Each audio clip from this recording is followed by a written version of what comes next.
Okay, what's your reaction on Mike Keagan's statement? Glazers remain in charge. That's a good opening statement to open the show, because I immediately posted a YouTube short regarding my opinion regarding that. So let's dive right into it, guys. Let's just, I want to call it, bullshit, or call it a spade a spade. So I will start that Mike Keagan is praised for his magical sauce.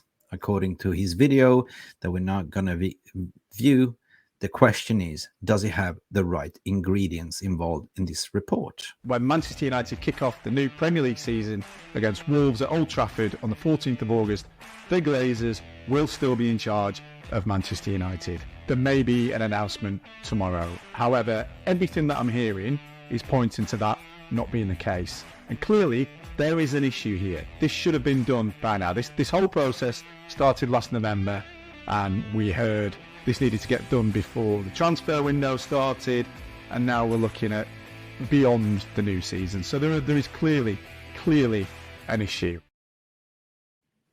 So, true or bullshit? Well, basically, it's nothing new. We have been talking about this for the last 2-3 weeks, that that Glazers are basically staying until at least the window is closed. Yeah, officially. Right. I want to apply logic and reasoning. I mean, I do respect the journalists in certain ways, but what you're doing is freedom of press, freedom of speech, but is iterating that you're running out of the ideas, and what you're applying here is guessworking, because who's told you? How do you know? That's the first question I ask. How do you know this is going to be happening? It's a lot of speculations, right? And I've been getting a lot of DMs. What do you reckon? What do you reckon? So I instantly had to make a counterattack to say, how the hell do you know, man? How do you know? Depends on who you're speaking to. That's the point, right? It is very, very boring at the moment, right? Media is silenced. There's nothing going on. So you got to create something to continue spinning this narrative, right? Mike Keagan, I do respect. I do love Mike Keagan in certain ways. He was spot on in the beginning, but as we're edging closer to announcement stuff, it is shut, sealed, delivered. Nobody's talking. That's the thing. So unless you're speaking directly to the Glazer family, or you're speaking directly to Rain Group or 92 Holding Foundation, then you it's okay to say. But for me, it sounds like more of a BS, speculation, right?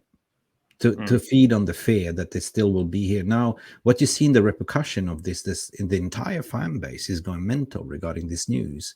This is all it takes is just one little journalist, doesn't matter if it's Mike Keagan or what I mean, and everyone goes panic button to say. But if you really analyze what he's saying, he's basically saying, I have no idea. I'm just speculating that they will be here when the start of the season. But at the start of the season as well, the transfer window is still open. All right. I just want to pass your thoughts and feelings regarding this. I have my say, but I'm more interested to hear what you have to say, John, as well.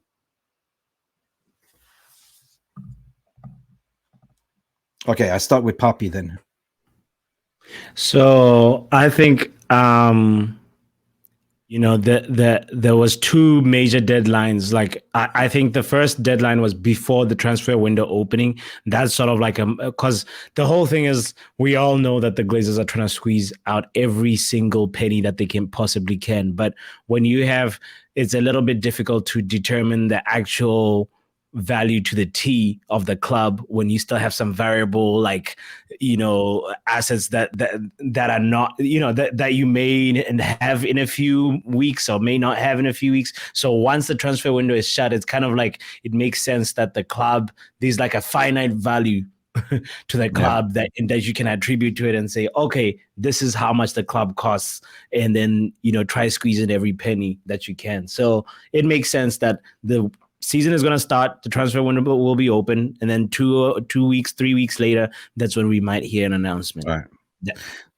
I'm going to go to John Ball, basically. Bolly, what's your thoughts and feelings regarding this constant spin of disinformation, or what's true, what's not true? Yeah, I mean, I think back to what Simon Aaron said in the Telegram group.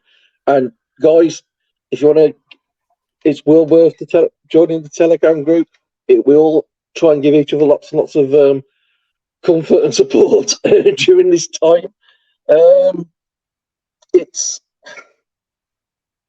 I don't know. I honestly don't know anymore. If I hadn't found this community, my head would have dropped off, just like Simon said, because, like you say, you bounce from pillar to post with people with different opinions, all voicing as if they're absolutely sure in what they're saying. I suppose they should be, but if we have them, we have them at the end.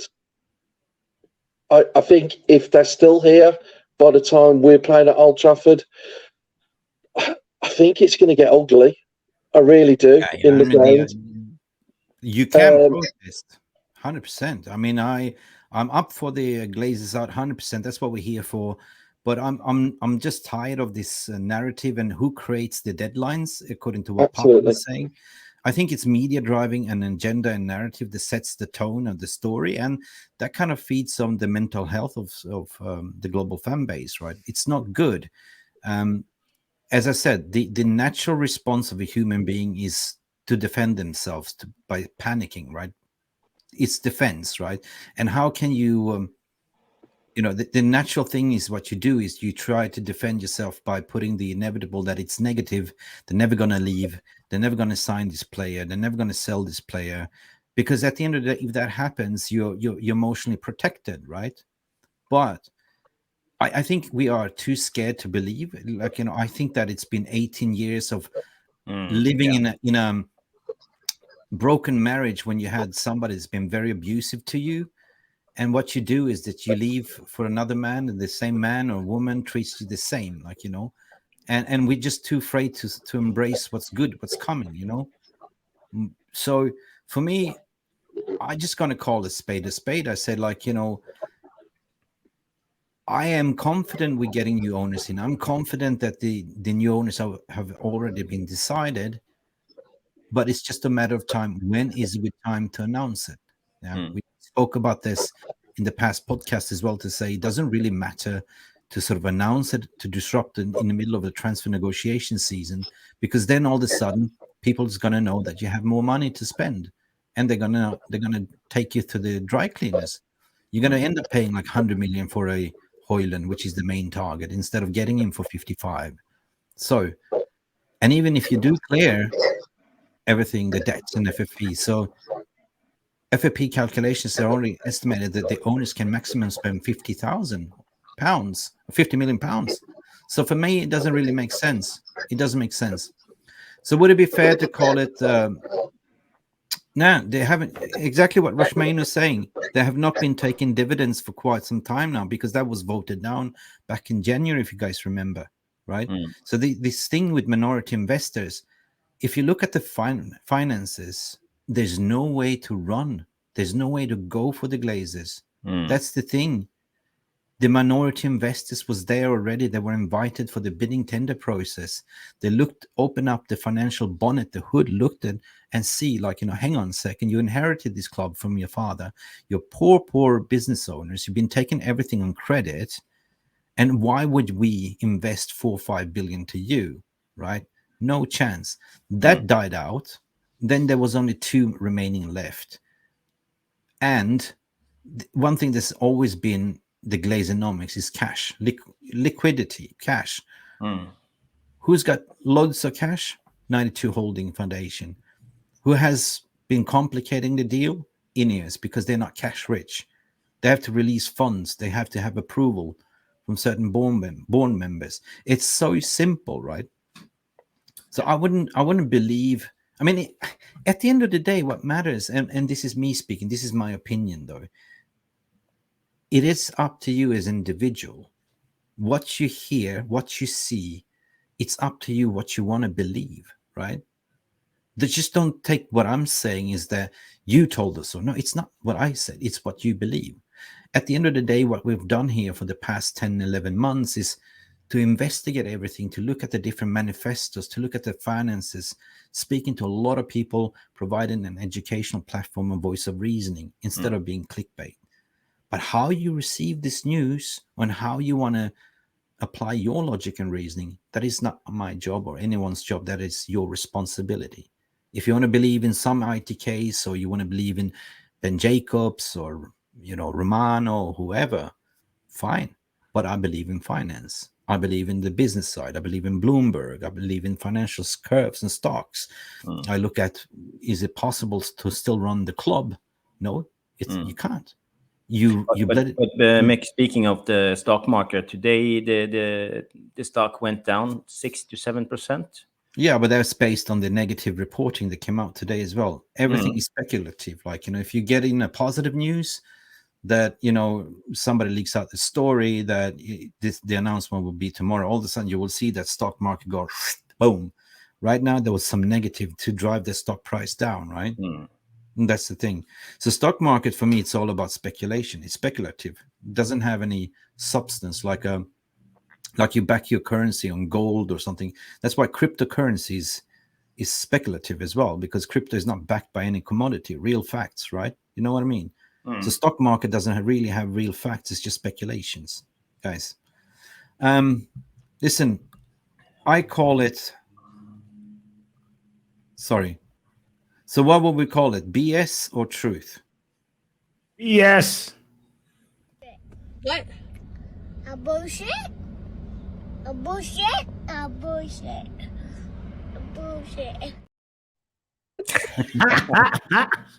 All right. Even a toddler can tell it's bullshit, guys. Listen, guys, it's been a fantastic show. Thanks, everyone, for your support tonight. Thank you, everyone, for smashing the like button. Thank you for everyone that subscribed. If you haven't, please support us, as we are on the road now to 20K. If we received 15.6, we can go all the way to the top. I'm on the highway to help. Yeah. Listen, it's going to be a interesting game on Saturday. Pappi, I wish you a fantastic experience, man. Seriously, I'm so jealous of you going for the game, but definitely looking forward for some feeds as well, man. With us, big up for everyone, for 200 people that was in the chat room today. We love you. It is peace, love, and onana. Usually we say banana, but now it's peace, love, and banana. Onana. Listen, everyone. Listen, I wish you all a happy evening, good morning, wherever you're calling in from. This has been Mick Ruby. Next to me, Jarvis, Hugh Hefner Cockner. Okay. If you missed that, go back. That was classic. That's not going away, Jarvis. Yeah. That nickname is not going away. It ain't going away. This is a realist classic now. John Ball, thank you for jumping in as well as usual. Johnny, you can always see as moderator, one of the tools and the spanners. Thank you for the moderators for moderating, and Power Hour as usual. What would we do without your energy, man? And thanks for playing Onana, Mr. Onana, Pappi Onana. Please smash a like to all of them. Follow them on the Twitter, and we shall see you very soon. Hopefully on Friday. If nothing happens, something major happens tomorrow, I'll be on as per usual. Thank you. Good night. Peace, love, and that's all, folks. Bye for now.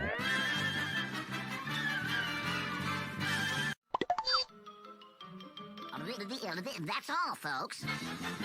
Thank you so much for stopping by and watching Mufc Realist TV. Don't forget to like and subscribe and follow us on the socials.